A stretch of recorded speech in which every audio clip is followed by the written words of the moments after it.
Ian's overnight flight from Washington landed in Los Angeles 45 minutes early, just in time for him to watch the pale wash of a new dawn.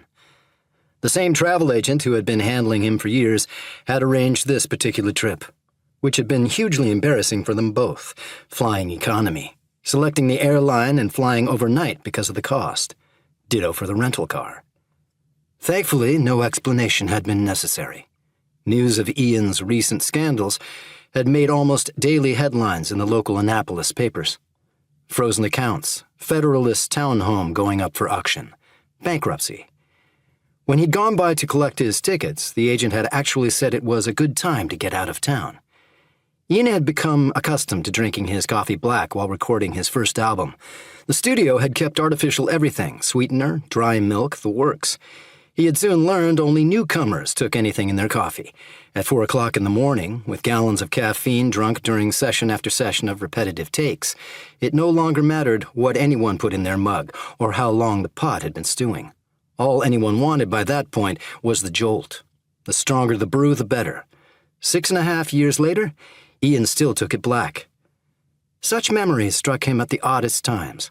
Like now, as he stood by the terminal's east-facing window watching the sunrise and waiting for all his fellow passengers to grab their luggage and depart. He was fairly certain several had recognized him. Hurrying now meant running the risk of them taking selfies, and, as had happened several times since the scandal broke, finding himself the latest and hottest image on Snapchat. He took his time, drank a second cup, and waited until the sun was a completed golden globe. After all, there was no longer any reason to rush. For the past several whirlwind years, free time had been a luxury. The first few days after his world fell apart, being liberated from his dawn to midnight schedule, had left Ian weightless.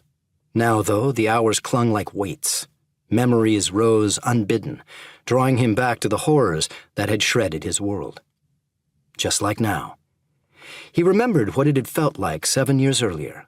The morning his former manager, his supposed friend, had called.